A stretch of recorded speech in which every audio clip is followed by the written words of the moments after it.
Pronto. Pronto. Fixar para as pessoas que chegarem depois. Não ficar aquela coisa, qual é o tema de hoje? Eu já deixo fixado direitinho. Bom, gente, então vamos lá, né? Falar sobre um tema que é na verdade, o calcanhar de Aquiles, né? De todos os pais aí, incluindo, né, mãe e pai, principalmente nas mães, porque existe muito mais, né, uma autocobrança mais intensa e mais frequente no papel desempenhado na maternidade. Mas como eu falo aqui para ambos, tanto pais quanto mães, a gente, né, enfim, vale para todo mundo.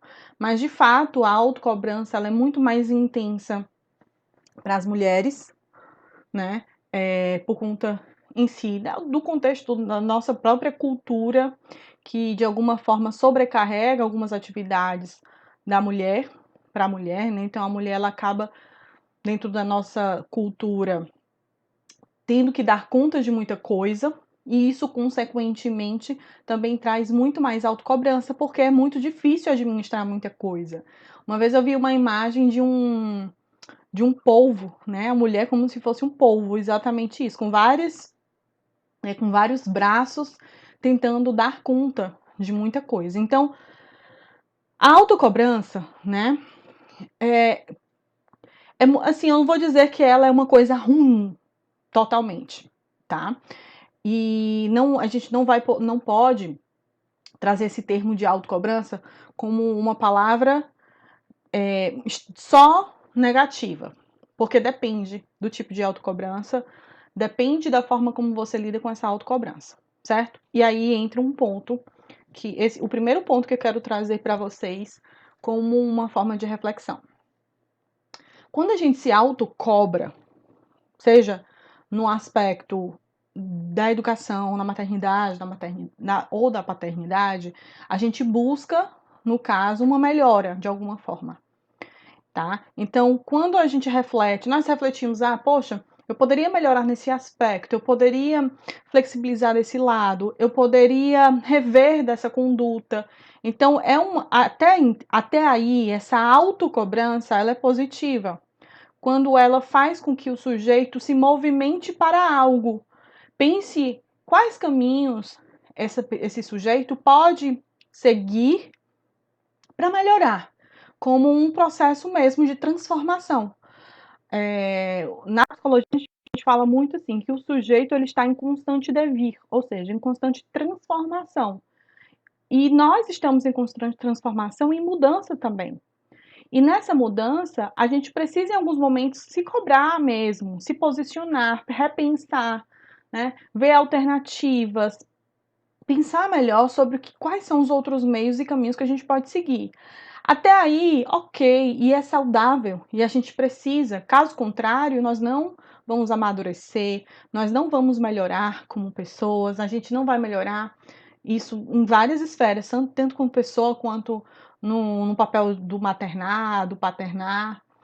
Então, essa autocobrança, na dose certa, ela motiva e ela faz com que você saia dessa posição passiva ou cômoda, né? Fica naquela zona de conforto. Espere que as coisas aconteçam, porque tem muita gente assim. Espera as coisas acontecerem, né? Querem tudo de bandeja. Gente, eu percebo isso.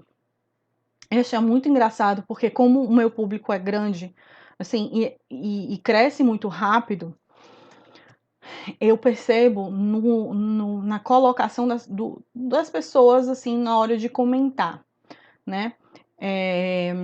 Teve uma publicação de um vídeo não foi um vídeo não, agora foi um card. E eu falei, eu não sei exatamente o que eu falei, e aí eu vi muita gente perguntando, muita gente, e na grande maioria assim, certo, e aí, quais são as alternativas? E aí, me diz aí quais são? Sempre assim, naquela coisa eu preciso de bandeja. E aí me deu assim, na hora eu prestando atenção, que é recorrente, é comum, tudo bem perguntar, eu não tô dizendo que é ruim não, tá? Pelo amor de Deus, eu não estou criticando quem pergunta que sim, quais são as alternativas. Mas o que me chamou a atenção é que teve um casal, uma mulher, que ela marcou o marido, e aí ela falou assim, vamos procurar as alternativas? E aí o marido respondeu, vamos, eu já quero ir atrás dessas alternativas. Eu achei, eu achei tão legal, porque nós como profissionais esperamos muitas pessoas perguntarem algo e esperar essa resposta de bandeja. E esse casal não. Ele chamou, ela convidou o marido para procurar essa resposta dessas alternativas que tem, né? Tudo que eu falo aqui, todas as alternativas que eu falo assim, as alternativas. Que alternativas, cara? As alternativas elas estão aqui, mas elas não estão aqui de forma organizada, é óbvio. De forma organizada e aprofundada, tem no meu curso, porque não tenho como dar 15 horas de aula simplesmente aqui e distribuir de forma sequenciada. Não tem como, tá? Além do que é meu trabalho, né? Vale salientar também. Eu pago contas, nem todo mundo aqui. Então, gente, eu achei super interessante porque essa esposa convidou o marido, então vamos atrás das alternativas. E aí, vamos atrás. Então, o que eu percebo? As pessoas, normalmente, elas, às vezes, ficam numa posição de zona de conforto. Querem que as coisas aconteçam, querem que as coisas... E ainda continuam no movimento de autocobrança, mas elas não buscam. E isso também é comum. Essa falta de busca, falta de iniciativa de ir atrás, mas esperam as coisas que aconteçam, cair do céu, e todas as soluções dos problemas aconteçam, tá? E essa autocobrança, ela se torna paralisante. E aí entra os aspectos da autocobrança negativa. E uma delas, que é essa que eu já estou falando para vocês, é quando uma pessoa, uma mãe, um pai, se cobra bastante, quer fazer o certo, tem até mais ao mesmo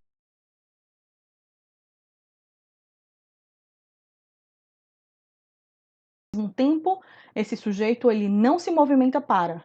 Ele espera que as coisas aconteçam. E isso não é só algo ou uma característica de pai ou de mãe, né? Às vezes é característica de sujeito. A gente vê dentro de traços de características das pessoas, às vezes no ambiente de trabalho, né? Na forma de buscar caminhos, de buscar alternativas, de aprender. Então, espera muito ser alimentado, mas não buscar o alimento. Essa autocobrança, ela vai somente inchando, é igual como uma bexiga que vai enchendo.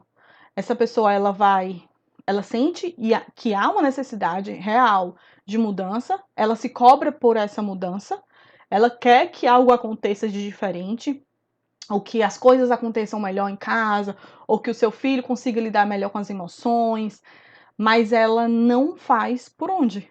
E aí a bexiga ela vai enchendo, enchendo, enchendo, ao ponto que ela explode. E quando ela explode, ela vai trazer alguns reflexos, às vezes de um adoecimento psíquico, ansiedade, né, a insônia, aquela pessoa que é extremamente preocupada, mas ao mesmo tempo ela não sabe nem por onde começar para se reorganizar. É uma pessoa que às vezes ela vai ter, ela pode desenvolver algum tipo de transtorno, não só aquela ansiedade mesmo de preocupação, mas desenvolve um transtorno mesmo de ansiedade. E por aí vai.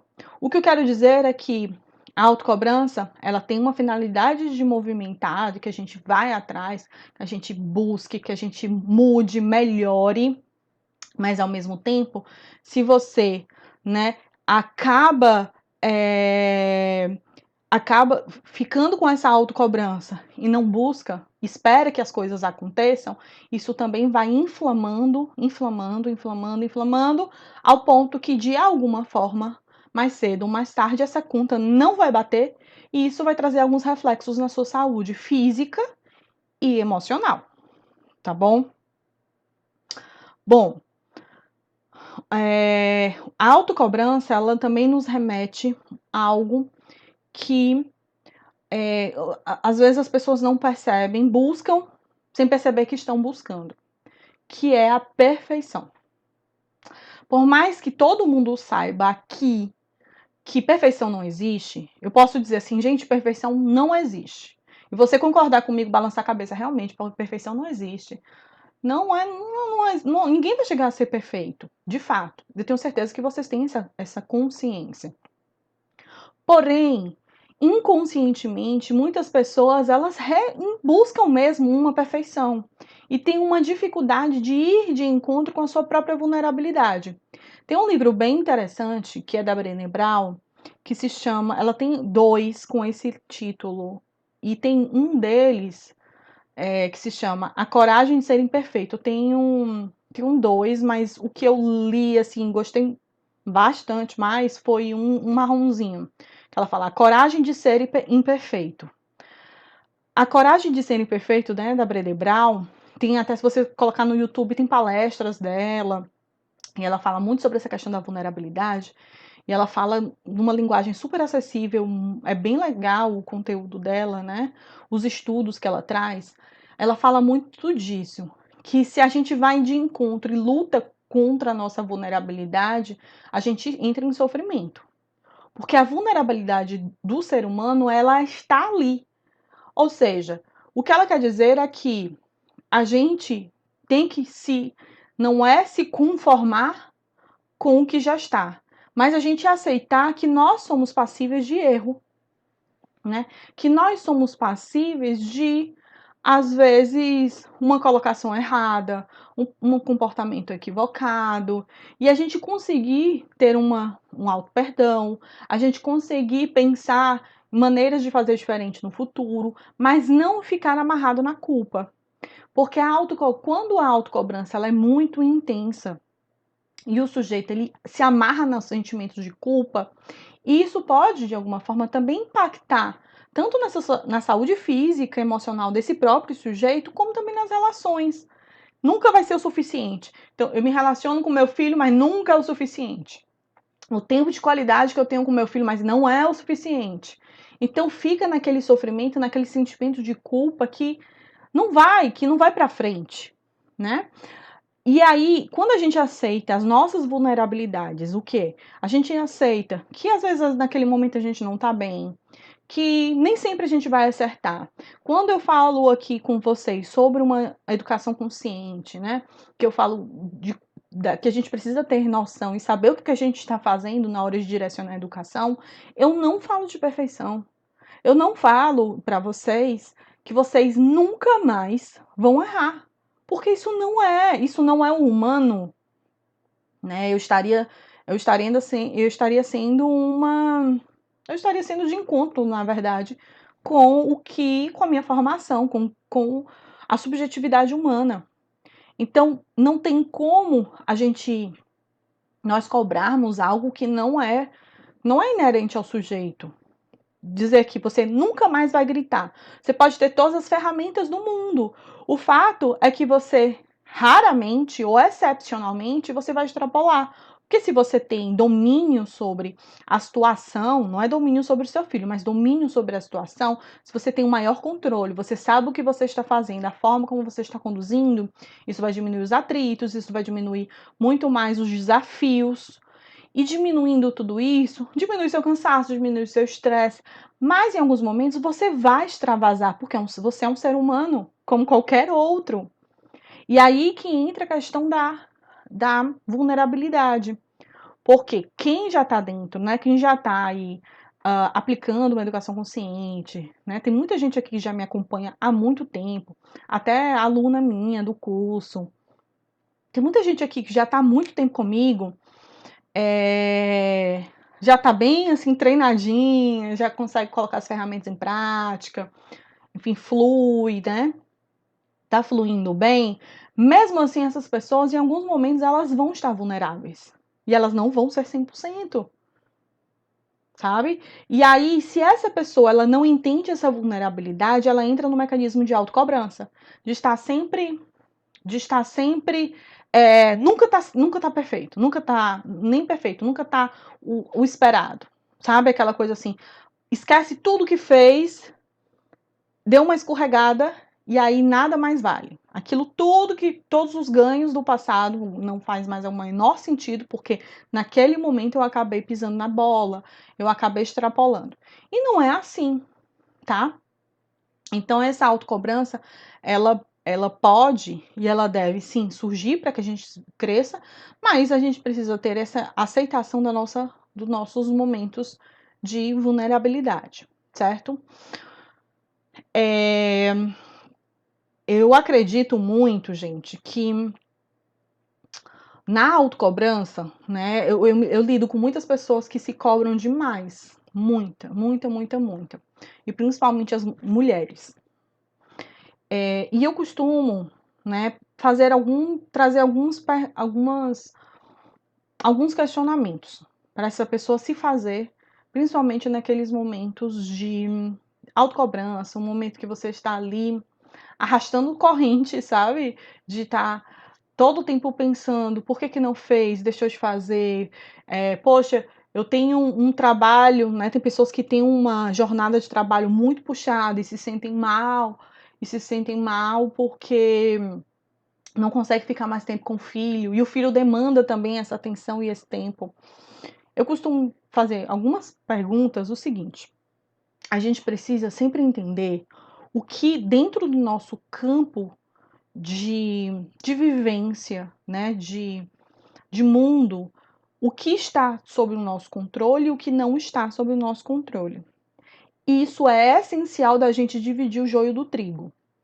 Porque normalmente as pessoas que trazem uma autocobrança, elas se agarram a situações que estão totalmente fora do controle. Por exemplo, vamos lá, vamos supor que tem alguma mãe aqui, eu não sei, profissional, que trabalha numa área que tem muito plantão, né? Às vezes é médica, às vezes é enfermeira, enfim, áreas que de alguma forma tem uma carga, né, um pouco mais puxada, intensa. Eu tive uma aluna que ela é, continua sendo comissária de bordo. Então ela também tem uma carga horária puxada. Ela tem, não, os horários nem sempre são fixos, né? Vai mudando de acordo de um tempo, enfim. Eu não sei como é que funciona direito. Uma vez ela até fez uma live comigo, ela explicou, mas eu não lembro direito como é. E aí ela muda. Então, em alguns momentos, o tempo com o filho se torna escasso. Se essa mãe ela é uma mãe que se autocobra com intensidade, ela vai entrar em um sofrimento, num ciclo de sofrimento mesmo, de autocobrança, de insatisfação, de tristeza, né? De eu não consigo dar conta, ou então meu filho, tô deixando de lado meu filho e tal, e entra nesse ciclo de culpa. Isso, consequentemente, vai afetar, pode afetar, às vezes, até na satisfação dela do trabalho, pode afetar na satisfação até mesmo nessa relação com o filho, tá? Porque acaba se confundindo com essa insatisfação dela com ela mesma, com o tempo que ela tem, que é muito pouco, com a criança, e aí isso vai, é como se ela fosse contaminando todo o resto, sabe? E aí, essa pessoa entrando nesse mecanismo, ela acaba entrando num sofrimento e não sabe mais nem o que fazer. Nesse caso específico que eu contei para vocês, tem alguma coisa e nesse exato momento que esteja sob o controle dessa pessoa? Será? Não. Nesse momento, exato momento, não. Né? Ela não vai simplesmente acordar e de repente eu vou acordar, acordei com os pássaros e agora eu decidi que eu vou fazer uma reviravolta na minha vida. Vou pedir demissão agora e já tenho um outro trabalho, já tenho tudo certo. Não é assim que funciona a vida real, de fato, né? Então a gente precisa sempre entender quais são as questões, todos os pontos que estão no nosso controle, estão sob o nosso controle, e os pontos que não estão sob o nosso controle. A partir do momento que a gente divide isso, né, o que está no controle, às vezes, dessa mãe? Por exemplo, no caso a minha aluna, né, que é comissária de bordo, às vezes uma outra pessoa que é da enfermagem, que é da medicina, que dá muito plantão. O que é que está no controle desse sujeito? Geralmente, o que a gente pode fazer? Melhorar, às vezes, a qualidade de tempo com a criança, né? Se preparar ou se reorganizar para outros caminhos, para que esses outros caminhos, outras alternativas, sejam mais flexíveis, talvez, se isso incomoda muito, ou se está sendo difícil, porque às vezes essa pessoa ela gosta, traz uma satisfação tão grande aquela atividade profissional que essa satisfação e essa felicidade também de alguma forma repercute e traz aspectos positivos na relação com a criança, porque isso é importante também. Isso é extremamente importante. Tem pessoas que elas têm uma carga, sim, de trabalho mais intensa, mas elas são felizes com essa carga, tá ok, e tudo bem, é o que motiva, que movimenta essa pessoa, e ela é feliz, e tudo bem. E ela consegue dar e ter tempo de qualidade com essa criança nos momentos livres, no tempo livre que ela tem. E aí a gente entra nos aspectos que está sob controle. A gente valorizar aquilo que está no controle. Né? Por exemplo, a minha paciente, né, que agora a minha cabeça, tô tentando resgatar, porque também não faz tanto tempo, porque é tanta coisa que eu coloco, tem tanta coisa na minha cabeça que eu esqueço, mas eu lembro que ela falou que tem eu não sei como que eles chamam, tem alguns momentos, né? Tem meses que as pessoas cumprem um determinado horário, tem meses que as outras pessoas vão para um outro horário. Eu esqueci o nome, fugiu a palavra da minha. Tipo um revezamento. Mas aí é por algum tempo, por alguns meses. Então, por exemplo, no caso dessa minha aluna, ela consegue se organizar. Então, ela recebe, né, a programação dela durante a escala. Exatamente, Anne. Obrigada. Fugiu totalmente a palavra na minha mente. Então, dentro dessa escala, ela já consegue se organizar. Então, o rodízio, escala, exatamente. Então, ela consegue, por exemplo, ela já sabe a escala dela de viagem, e aí nessa escala ela já consegue se organizar para estar presente e ficar com a criança, né? E para ela, né, e ela sempre fala que ela consegue. Por quê? Porque ela se organiza para. Em um outro momento, a outra escala dela muda. E aí ela vai se programar para. Né? E a partir daí a gente vai também lidando, que é uma outra questão, que é a organização. Quanto mais organização você tiver, planejamento você tiver, isso também vai te ajudar nessa qualidade de tempo e vai diminuir essa questão da autocobrança. Porque também é um outro quesito. Né? Tem muita mãe que se cobra, e muito pai que se cobra também, e quer um equilíbrio como se a vida fosse linear, que é um equilíbrio em todas as esferas. E nós, como sujeitos, nós dificilmente a gente vai conseguir um equilíbrio em tudo. Como assim, Carol? Ninguém vai conseguir equilíbrio em tudo? É isso que eu estou dizendo, exatamente. É muito difícil. Eu diria que quase impossível a gente conseguir um equilíbrio em tudo. A gente consegue chegar perto no equilíbrio nas nossas áreas, mas igualar todas as áreas é muito difícil. É muito difícil, porque tem muitos fatores na nossa vida que não dependem só da gente. Então, em alguns momentos, nós conseguimos estar muito mais presente com a família, em outros, nem tanto.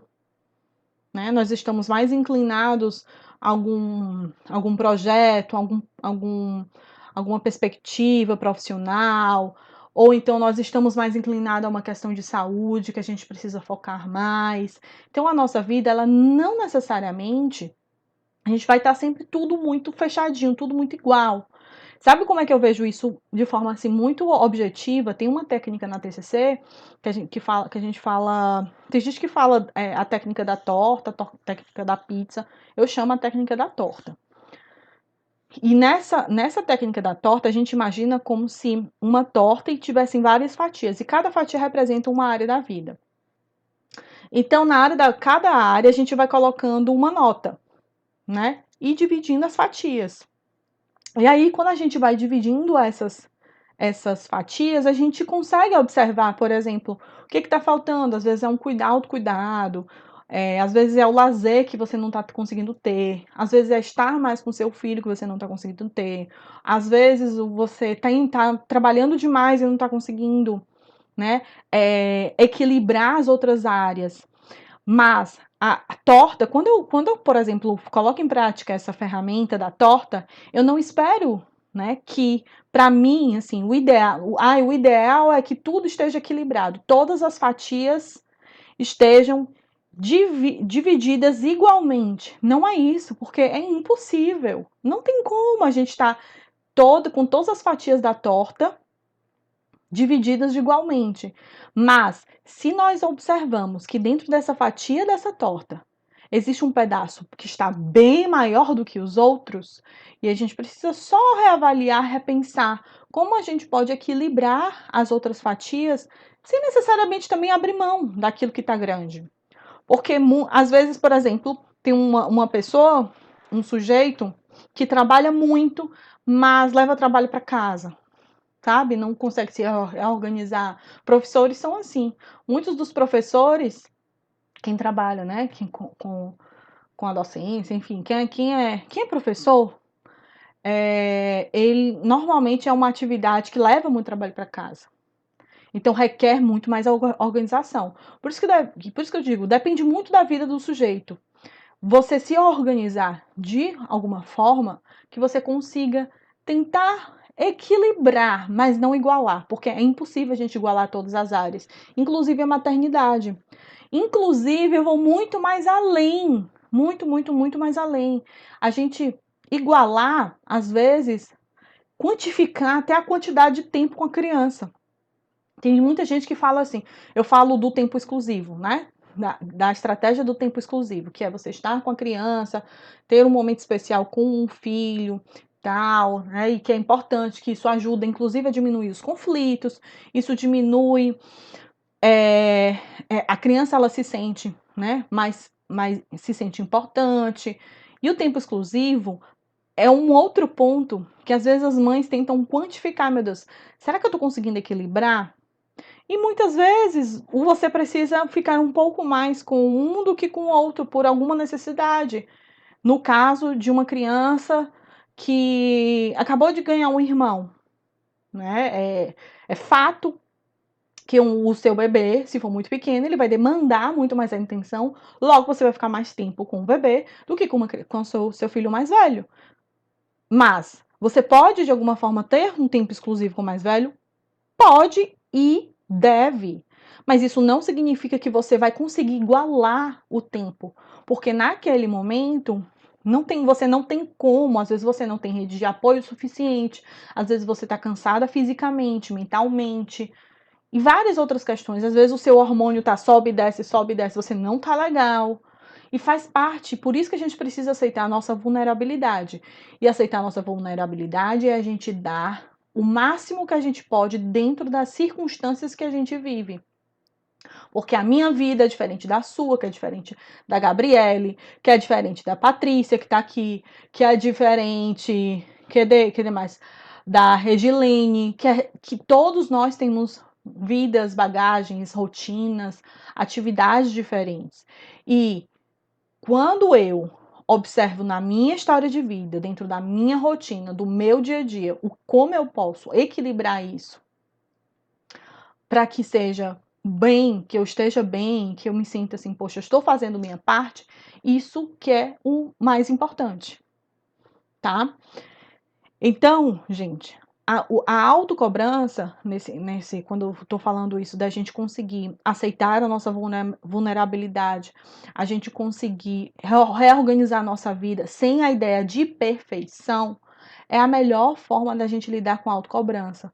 Porque aí a nossa autocobrança é sempre assim: o que é que eu posso fazer dentro das circunstâncias que eu vivo, da minha realidade, do que eu posso fazer que dá para que eu adeque ou que eu melhore algum ponto. Não que eu busque perfeição, porque não tem como, mas como eu posso adaptar, né? E nessa adaptação você vai fazendo o que é preciso fazer.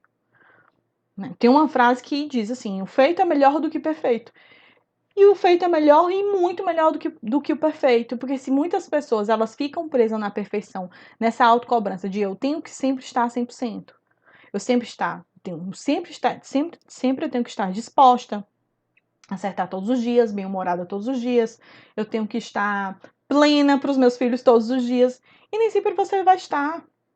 Agora, quando eu digo e eu entendo que nem sempre eu estou legal, às vezes eu não tive uma noite de sono boa, logo eu vou estar um demônio no dia seguinte, mal-humorada. Se eu não estou bem, eu vou buscar entender o porquê que eu não estou bem, e é uma necessidade talvez de um sono que você não teve bom, um sono que não foi o suficiente para você descansar. Eu vou prestar mais atenção nos sinais do meu corpo, eu vou prestar mais atenção, né, que eu estou no meu limite, eu estando no meu limite, eu estou muito mais vulnerável para fazer algo que depois eu vou me arrepender, então eu preciso ter autocontrole nesses momentos.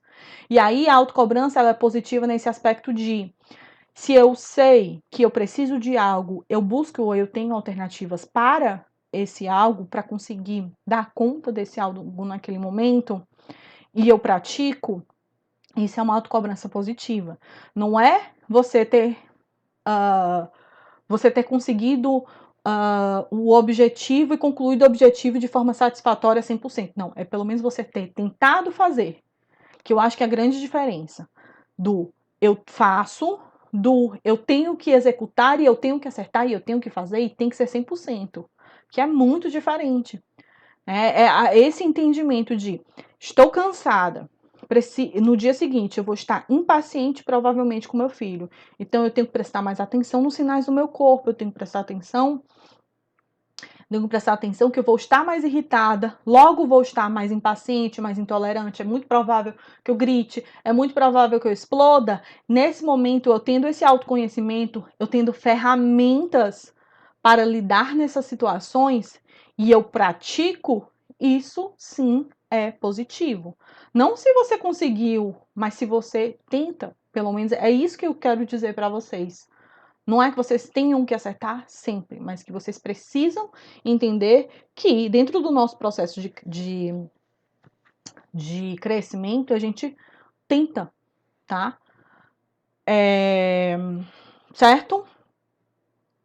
Pronto. Então, a autocobrança, a gente precisa sempre pensar em o que é que está no meu alcance nesse momento, quais são os pontos que nesse momento não é o ideal para mim, não é o ideal que eu gostaria de dar menos plantão, eu gostaria de levar menos trabalho para casa, se eu sou professora, por exemplo, né?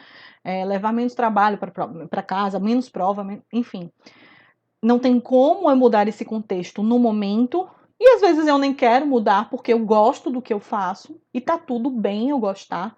Eu sou feliz, logo, quando eu transpareço que eu sou feliz executando aquela atividade, isso também é satisfatório nas relações, tá? A gente precisa ser feliz com as coisas que a gente faz, porque se a gente não é feliz, isso de alguma forma isso vai respingar nas nossas relações. A gente vai descontar no parceiro, na parceira, no filho, no amigo, no vizinho, na fila que você tiver lá no banco. Então, você vai ser uma pessoa amarga e infeliz com a sua vida, né? Aí entra a questão de estar sob o meu controle. O que está no meu controle? Isso. E são esses pontos. Dentro do que está no meu controle, o que é que eu posso adaptar e melhorar? O que dentro da minha capacidade eu posso executar, tá? E aí entra uma outra coisa, as barreiras que nós criamos dentro da nossa cabeça. E nós criamos muitas barreiras. Tem pessoas que criam mais, tem outras menos, tem pessoas que têm uma rigidez maior, tem outras que têm uma flexibilidade maior. Quem é mais flexível consegue buscar mais alternativas, adapta-se ao meio de uma forma mais fácil, mais tranquila. Mas tem pessoas que elas são tão rígidas que elas não conseguem buscar caminhos. Por exemplo, uma autocobrança que é comum também, que é do autocuidado. Muita gente chega reclamando, eu não consigo ter tempo para nada. Muita gente. Aí eu falo assim, olha a importância do autocuidado, como que a gente pode ter um autocuidado? Aí vai ter um monte de gente assim, autocuidado, que é isso? Nunca mais. Autocuidado, que é isso? Não, nunca mais fiz isso, nunca mais fiz aquilo, nunca mais não sei o quê, e não vou nunca mais, e sempre trazendo, sempre barreiras, mas nunca alternativas. As barreiras existem, né? Cheio de bloqueios, cheio de limitações, cheio de pensamentos, crenças, pensamentos automáticos ali, embarreirando para que esse sujeito precise, que esse sujeito faça algo por ela. E aí, quando eu falo que o autocuidado são coisas simples, simples, porque muitas pessoas relacionam o autocuidado. Mas, rapaz, eu falo, viu? Eu vou te falar. Agora que eu olho o horário, meu Deus, tá voando. Bichinho parece um papagaio de pirata aqui, falando.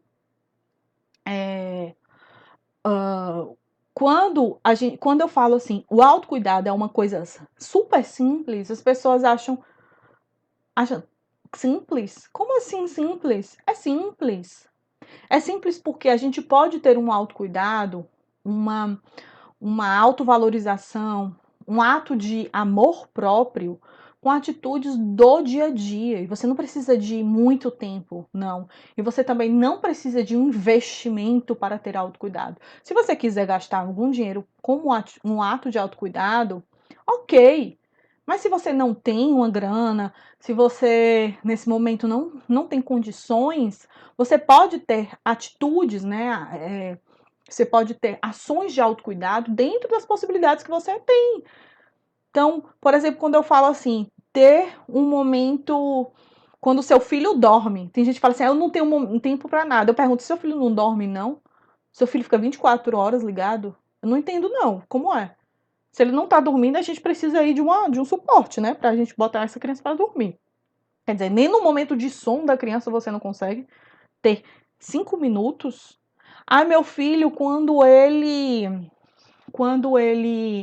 eu falo assim, um autocuidado uma das ações de autocuidado é você, por exemplo, se você gosta, claro, né, tomar um banho, né, fazer alguma coisa que você gosta, às vezes para uma mulher, se ela gosta de um creme, passar um tempo no banho, ter um momento de escutar uma música, assistir um filme, assistir uma série, fazer qualquer coisa, nem que seja só comer pipoca, assistindo alguma coisa em casa. Aí, Carol, não consigo não. Eu pergunto, seu filho não dorme? Não dorme não, ele fica virado.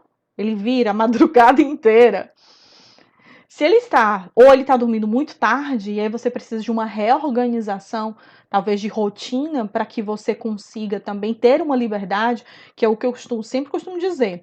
A rotina, ela não é para aprisionar, ela é libertadora. Quando uma criança tem rotina, ela liberta os pais também em algum momento, porque aí esses pais eles conseguem se organizar, eles conseguem se planejar. Agora, quando uma criança não tem rotina, é muito difícil realmente você conseguir se programar, se planejar, ter um momento com você, ter um momento, às vezes, se você for casada com o seu parceiro, aí é muito mais difícil. Mas muita gente fica nessa autocobrança. Ah, mas eu não tenho um ato de autocuidado ou uma ação de autocuidado. Por quê? Poderia inserir no seu dia a dia com atitudes simples e pequenas, né? No meu desafio, eu tenho um grupo de desafio dentro do programa do meu treinamento online, né? Do meu curso. E tem um dos desafios que eu falo que é uma ação de autocuidado. Gente, é muito impressionante o quanto que eu vejo mães que passaram assim anos que nunca fizeram nunca mais fizeram a unha porque não achavam que não tinha tempo, que não conseguia. E aí quando eu coloco o desafio, uma ação de autocuidado, escolha qualquer ação, você pode fazer em casa, você pode fazer na rua, pode fazer, eu quero que vocês façam uma ação de autocuidado. E o mais engraçado é que tem gente que fala assim: "Ah, eu não tenho tempo".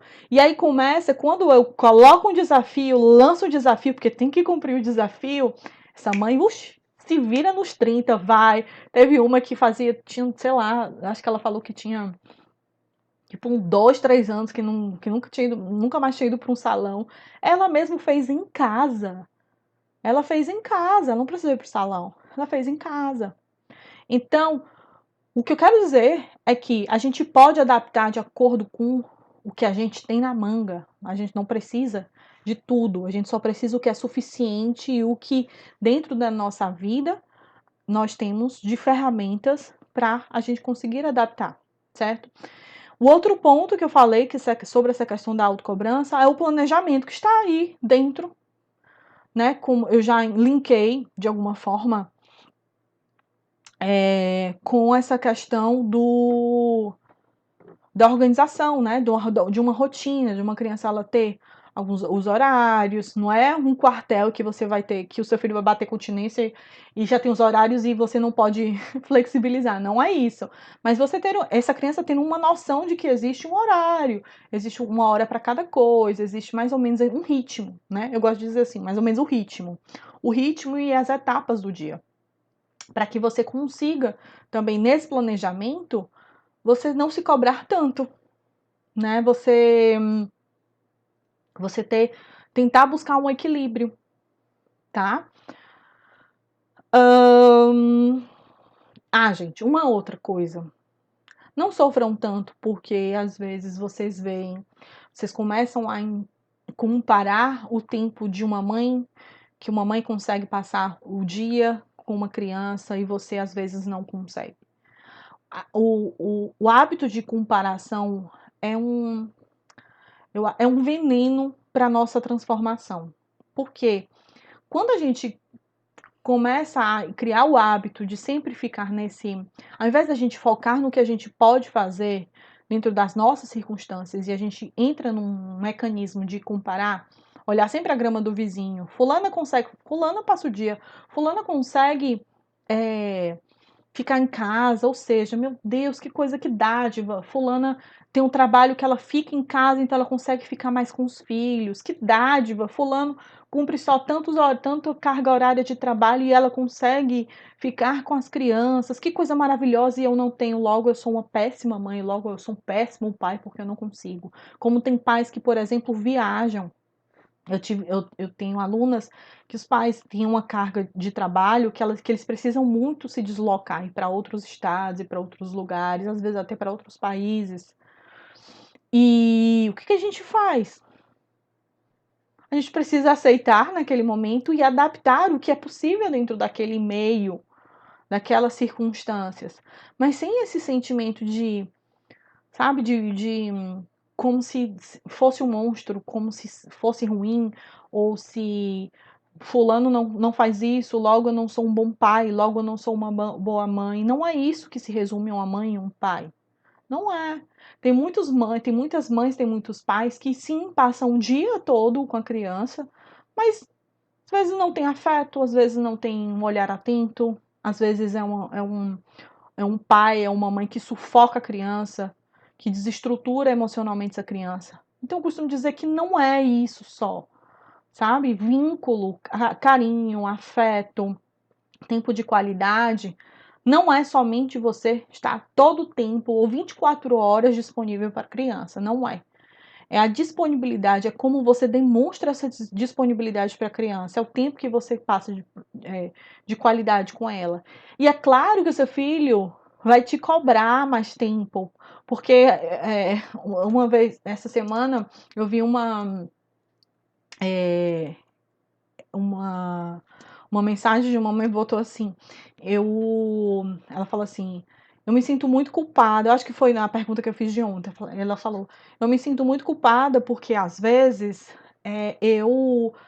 porque eu trabalho muito, então às vezes eu sinto que eu não consigo ter tempo com meu filho, e a melhor coisa para ele é quando eu estou desempregada ou quando eu estou doente, eu não lembro exatamente, eu achei tão engraçado isso, né? E ela falando que o filho dela tem 8 anos, que o melhor momento dele é quando a mãe tá desempregada, mal sabe, né, o reflexo disso, mas quando a mãe tá desempregada ou quando a mãe tá doente em casa e consegue ficar com ele. Então é óbvio que a criança, ela vai querer e ela quer estar perto, como da mesma forma que você também quer estar perto e mais tempo com seu filho. De fato, né? Mas se apeguem às condições e os momentos que você pode e tem tempo de estar com ele com qualidade. Tirem essa coisa da culpa. Acho que é muito interessante a gente saber dosar todas essas emoções, entendeu? Autocobrança, até um certo ponto, faz com que a gente se movimente. Passou da dose, entra num reflexo de culpa, de nunca tá bem, nunca tá legal, e se esquece as outras coisas boas também, o sentido até do próprio trabalho, que é muito importante a gente ter um sentido disso. Tem muitas mulheres que se sentem mal, né? A Reni colocou trabalho fora, é muito difícil, mas quando chega eu sou todo dele. Muitas mães e pais ficam se sentindo muito ruins, muito mal, porque estão fora, né? Estão trabalhando fora. Quando a pessoa ela se sente muito mal, é bom sempre relembrar qual é o sentido do trabalho para aquela pessoa, o sentido do próprio do trabalho daquela atividade, né? Você é realizada na sua atividade, você é feliz, né, nessa atividade. Voltou. Vocês estão me escutando? Deu um negócio aqui, não sei se foi a internet. Você é feliz na sua atividade? Além do que, o que dentro dessa tua atividade, do teu trabalho, o que ele propicia para o seu filho, né? Quanto para a sua relação, como para você, de uma certa forma. O que é que você tem que também buscar o lado bom, né? Eu acho que é muito isso, a gente encontrar sentidos positivos naquilo que às vezes não é o ideal, porque de fato, de alguma forma, a gente, se nós buscamos alguns caminhos para melhorar alguma coisa, a gente vai ter que abrir mão e diminuir algumas áreas da vida, igual como eu disse da questão da torta. A torta nunca ela vai ser dividida 100%, mas se a gente observa que nessa divisão mais ou menos as coisas estão equilibradas, ok. Mas quando tem um pedaço de torta enorme, a gente só precisa ver o que está acontecendo. Por que nessa área da vida ela está sendo tomada conta ao ponto de ser, né, está sendo tão priorizada ou muito intensa, e isso vai realmente gerar sofrimento. Aí, realmente, a autocobrança, se a pessoa já tem autocobrança, vai ser muito maior. Tá bom? Gente, já deu nosso tempo, passou do tempo, inclusive. Mas também eu cheguei atrasada, né? Também tem isso.